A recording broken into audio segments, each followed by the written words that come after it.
Hi everybody, welcome back to my channel. Thank you so much for being here today. If this is your first time here, please think about sticking around, seeing Sunny a little more, liking, commenting, and subscribing. For those of you coming back, welcome, and we are going to continue the series of Beginning Tarot Part 4. So I hope you guys have watched the first 3. If not, I will link the playlist in the description down below, because I do think at this point you do need to see the other videos in order to understand this one. Today, I know let's review a couple of things that I've had you guys do. So I've had you do daily tarot and keep a journal. I've had you look through your card decks and kind of introduce yourself to them, name your cards, and while you're drawing, practice drawings and practice readings, and kind of giving you familiarity of how the cards speak to you.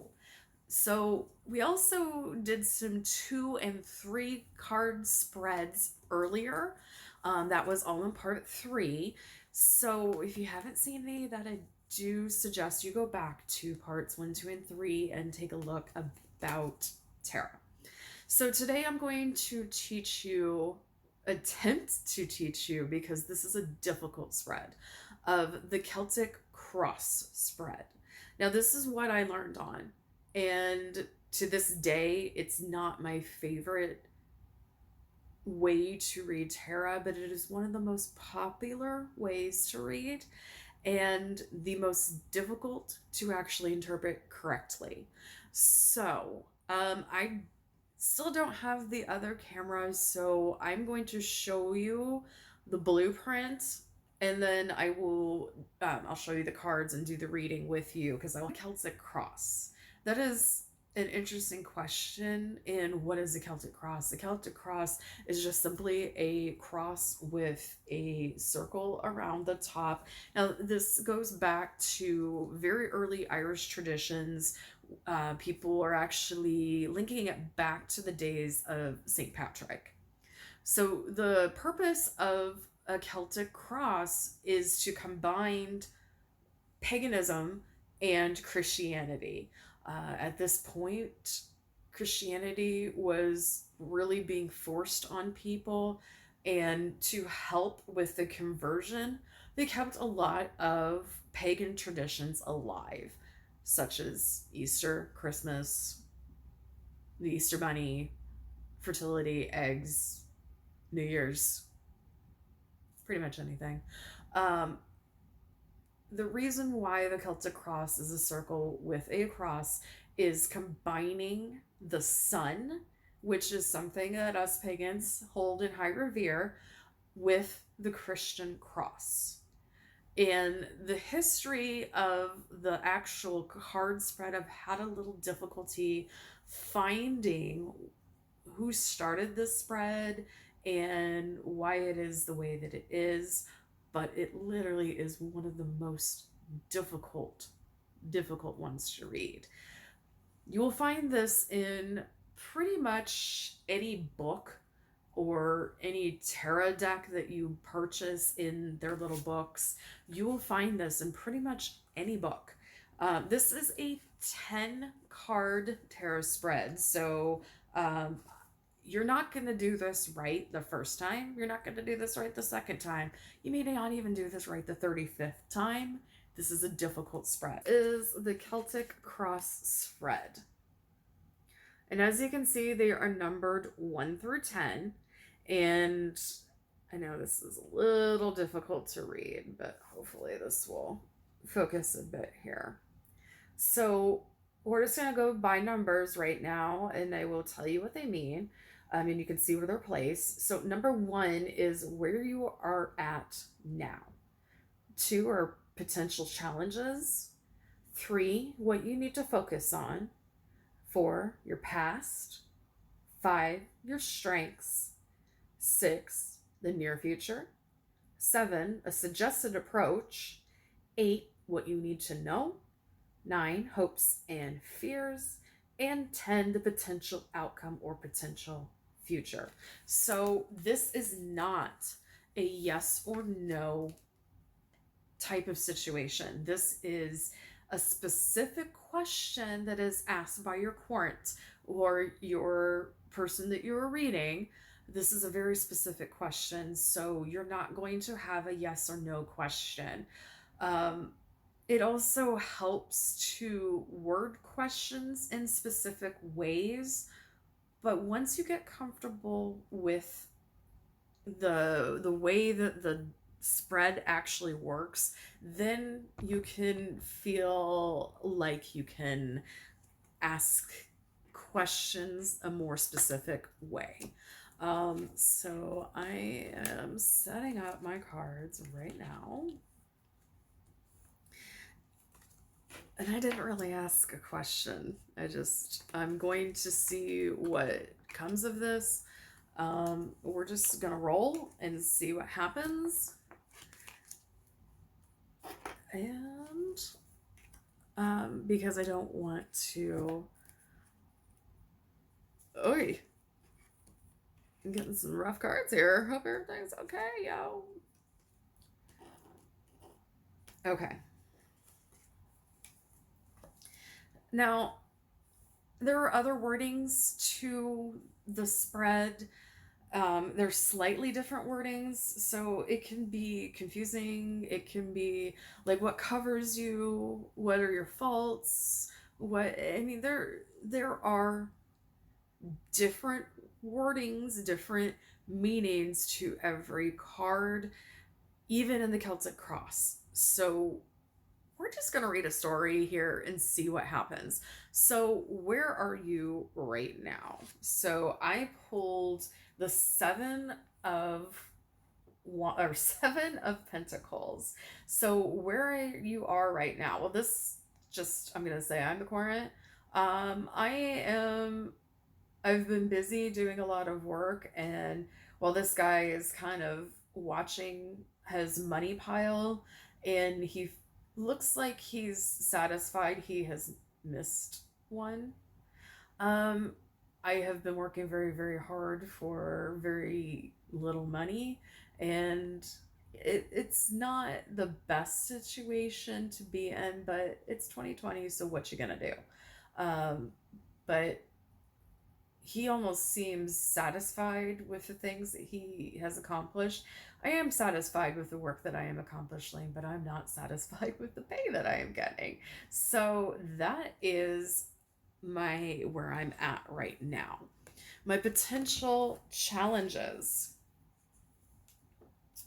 So it looks like, this is the Four of Cups. The Four of Cups is a person sitting under the tree, crossing his arms, and has three goblets in front of him and one being offered to him, but he looks like he is refusing it. So for me, this could mean I might not be in the right direction as far as how to make money, or I have literally like 4 or 5 ventures going on. This one actually might be the most fruitful, but this is the one that I am not spending much time with. That could be the possibility, that could be the challenge for me. So the next one is what to focus on. And see, I still have to look at the meanings because this is a difficult one. So what I need to focus on. So this is the Ace of Cups. This is actually one of the most lucky cards in the deck, and you can see that there is a handout with water flowing, sign of the dove. I feel like there is plenitude out there, and I need to be grateful for what I have. And I need to focus my energy a little more. So I think that is what I need to focus on, my energy and the good of the situation instead of being worried about money. Like, I need to focus on the good parts of it. So that is that. So we're going to go next to my past. And this is the Five of Swords. And very simply, there's a battle that has happened, and I'm still ready to fight, and other people have walked away. And that is something definitely significant to me, because I have battles that I deal with every day, just like everybody. But I'm not ready to give in, and if I have to do it all myself, I will. So that is my past. Um, my strengths, the almost like the opposite, the Ace of Swords, which is complementary to the Ace of Cups. So, um, my strengths are my ability to, I think, see things clearly and fight with a strong arm and a strong mind. That's how I'm taking this particular thing. Let's see. So then, I need near future. I have a lot of aces, and aces are lucky, and this is the Ace of Wands. So I feel like this is almost a masculinity trait, or a masculine card, meaning I need to take the bull by the horns. I mean, I'm not joking. We've been talking about an arranged marriage between me and somebody else because we were both the shyest people on the planet. All right, so that is the main part. So your first several cards that I read right here. Next, I'm going to go to the 4 cards on the side. So we have the Lovers, which is suggested approach, which was kind of funny because I was literally just talking about an arranged marriage. Yeah, I guess maybe we need to have a date first. Oh, funny. What you need to know. I have the, what, 11 of, that's not right. 1, 2, 3, 4, 5, 6, 7, 8. Good Lord. The 8 of Wands, again, a very masculine card. I see a lot of strength here. I don't see anything really bad. Clear days, strength, mini dicks, what else? Your hopes and your fears. So this is the 10 of Pentacles, and I'm dropping things. The 10 of Pentacles. So it's a very social card. There's dogs, there's money, there's people talking, there's homes. So yeah, I definitely hope things will be like that. I hope I have dogs. I hope that I am okay with money. Those are definitely hopes and fears of mine. And then finally, your potential future, which is the Devil. Be screwed. Oh Lord, Sonny, what do you think? You think Mama gonna be screwed? As long as I have Sonny, I won't be evil. The Devil doesn't mean evil. It doesn't mean much in that sense. It could literally just mean mischief. And maybe I need a little mischief in my life. So that's an example of a Celtic Cross reading. And like I said, even doing a Celtic Cross for yourself can be extremely difficult, even though you understand more of what you're reading. It is difficult. So just keep in mind that this is going to take a lot of practice. I encourage everybody to go on to the internet, and they have blanks for your cards. You can almost make a little map out of them, and they show you the setup, and then on the side they show you what the meanings are. Because this is such a difficult yet common tarot card read, it's one of those things where it's best to see it and best to actually put your spread out, but don't read the spread.